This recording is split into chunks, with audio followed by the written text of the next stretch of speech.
Kembali lagi dengan channel YouTube aku. Sebelumnya seperti biasa, kenalin nama aku Sirileni Putri dari Politeknik Negeri Sriwijaya, jurusan Administrasi Bisnis, Program Studi Usaha Perjalanan Wisata. Kalau kalian masih ingat, di video-video aku sebelumnya, kita udah pernah bahas masalah imigrasi, kepabeanan, dan sekarang kita mau lengkapi si key nya karantina. Kalau kalian juga masih ingat, kemarin imigrasinya itu di negara Korea Selatan sama Jepang, dan kepabeanannya itu di benua Eropa, Rusia. Dan kali ini kita mau balik lagi ke benua Asia, Taiwan. Ceritanya itu kayak mau jalan-jalan gitu. Jadi sebelum kita lanjut ke informasi mengenai karantina yang ada di Taiwan, kita harus tahu dulu sih apa itu karantina. Jadi karantina itu tugasnya itu hampir sama imigrasi dan kepabeanan, mengatur, mengawasi di daerah, tepatnya di daerah perbatasan suatu negara.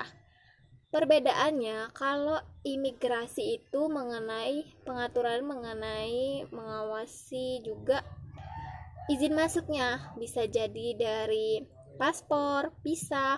Nah, kalau kepabeanan itu lebih ke pengawasan barang-barang yang diperbolehkan, barang-barang dilarang, ya barang-barang yang dibawa oleh penumpang. Nah, karantina itu lebih ke kesehatan masyarakatnya. Bisa jadi dari tumbuhan, dari hewan, ataupun dari manusia penumpangnya itu sendiri. Jadi langsung aja ya gengs. Di Taiwan itu ada namanya BAFIK. BAFIK itu sebuah badan yang bertanggung jawab atas infeksi dan karantina untuk tanaman, hewan, dan produk-produk ekspor dan impor yang melalui laut, udara maupun darat, dan bertanggung jawab juga atas atas pengawasan infeksi daging dan juga didukung oleh otoritas pertanian dan hewan. Langsung aja ke pembahasan yang pertama, itu mengenai karantina hewan. Jika teman-teman nih mau berencana untuk bepergian ke Taiwan dengan membawa hewan peliharaan, umumnya itu kayak kucing sama anjing ya, yang lebih umum. Kita harus tahu dulu gimana syarat-syaratnya. Yang pertama, hewan peliharaan kita itu minimal berusia 3 bulan. Dan kalau sedang hamil, gak boleh lebih dari 4 minggu. Ya menurut aku sih rempong banget kan kalau lebih dari 4 minggu. Kebayangkan. Dan itu harus divaksinasi terhadap rabies setidaknya 30 hari. Minimal lah, setahun sebelum keberangkatannya. Selanjutnya, syarat yang kedua, kita harus mendapatkan sampel darah setidaknya 180 hari, hampir sama sih, tidak boleh lebih dari 1 tahun sebelum keberangkatan, dan mengirimkannya ke laboratorium yang disetujui untuk tes titrasi netralisasi untuk antibodi rabies. Dan yang paling utama, hasilnya gak boleh menunjukkan lebih dari 0,5 international unit per mililiter. Yang untuk impor, kalian harus mengajukan permohonan izin impor dan melakukan pemesanan di ruang karantina dari otoritas karantina hewan di pelabuhan masuk setidaknya 20 hari sebelum keberangkatan. Daftar dokumennya seperti sertifikat dokter hewan yang menyatakan sudah divaksin, identifikasi data pribadi kalian, kemudian ada laporan lengkap dari tes titer antibodi netralisasi rabies tadi. Nah, sebagai catatan, kalau kalian dari Amerika Serikat itu ada terkhusus kalian harus mendapatkan sertifikat kesehatan hewannya dari USDA, dan kalian harus mencantumkan informasi seperti jenis hewannya apa, jenis kelamin, kemudian usia, jumlah microchip baik anjing ataupun kucing tersebut, tanggal vaksinasi terhadap rabies, dan juga tidak ada tanda-tanda sudah terinfeksi rabies kan.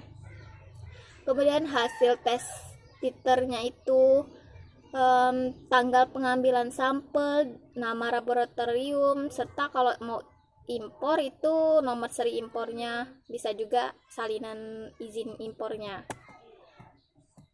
Nah itu, dan perlu dicatatkan lagi ya gengs, kalau kalian bawa hewan dari Bangladesh itu dilarang masuk Taiwan. Dari informasi yang aku dapat itu karena adanya pembatasan perdagangan khusus antara Taiwan dan Cina. Dan kalaupun kalian masih mau bawa hewan peliharaan tersebut, kalian harus mendapatkan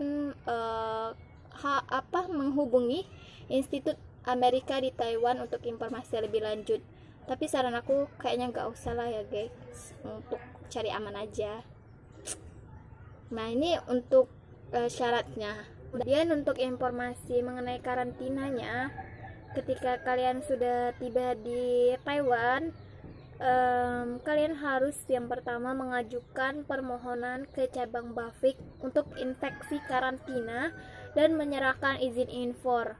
Selanjutnya sertifikat veteriner asli yang dikeluarkan oleh otoritas karantina hewan negara pengekspor, dan labeling pasti itu.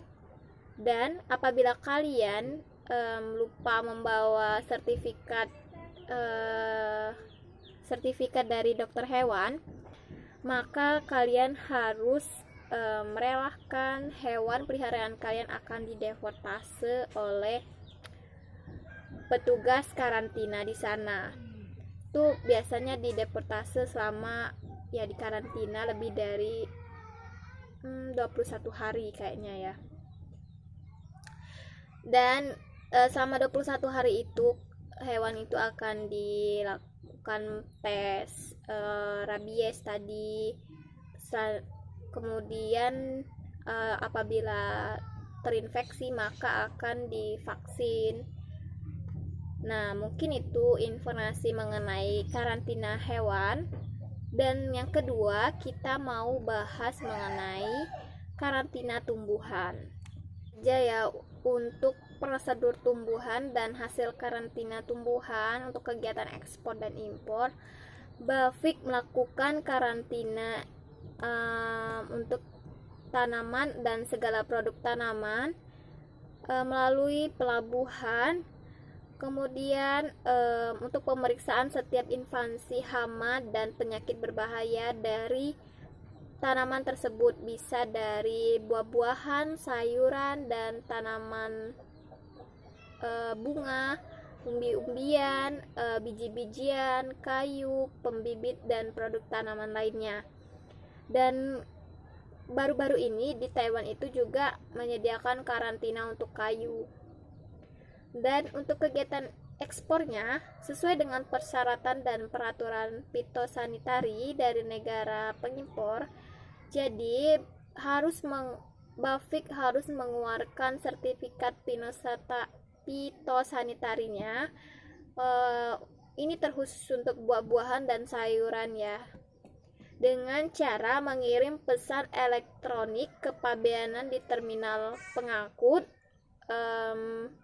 Selanjutnya apabila tanaman sayuran dan buah-buahan itu bebas dari hama dan sudah dipastikan aman, maka proses selanjutnya bisa langsung diekspor. Kemudian untuk karantina beras dan sereal seperti biji-bijian dan sereal seperti gandum, jagung, itu biasanya petugas karantinanya akan naik ke kapal supaya ya lebih memudahkan untuk mengecek di kapal itu terhadap karantina untuk beras dan serealnya. Nah, untuk ini ada beberapa tumbuhan dan produk yang ditetapkan harus dikarantina. Itu yang pertama ada tumbuhan hidup seperti biji-bijian dan umbi-umbian, tanah, serangga hidup. Kemudian yang kedua ada sayuran, termasuk juga sayuran segar dan sayuran didinginkan. Potongan yang ketiga ada potongan bunga dan potongan dahan. Yang keempat ada tanaman kering dan produknya. Bisa jadi itu kayak bumbu-bumbu dapur, rempah-rempah. Jadi itu harus dikarantina terlebih dahulu. Yang terakhir itu ada sereal. Nah, yang ini baru-baru ya. Jadi untuk program pengawasan, deteksi dan peringatan lalat buah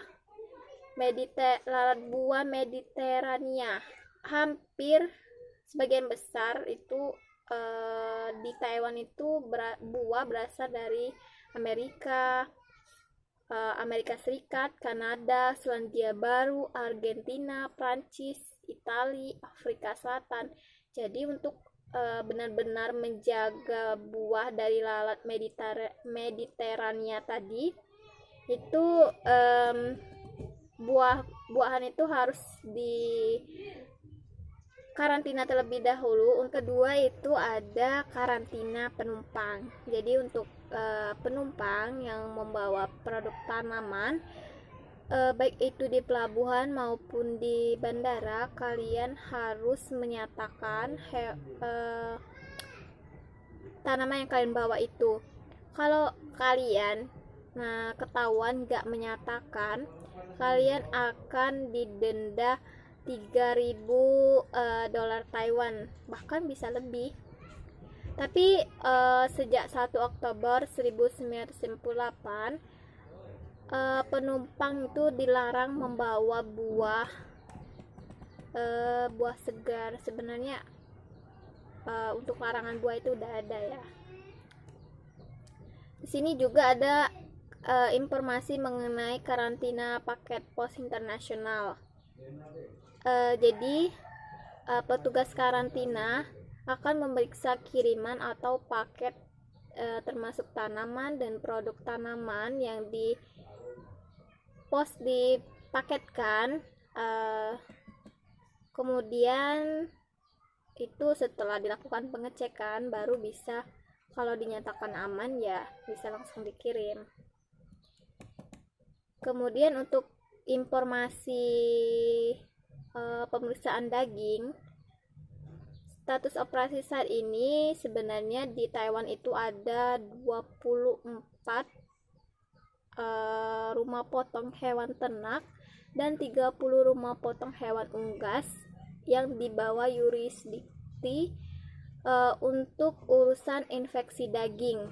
Jadi fungsi itu selain mengawasi juga membuang limbah seperti bangkai dan jeroannya, membantu menghentikan pembantaian ilegal, urusan infeksi daging terkait lainnya.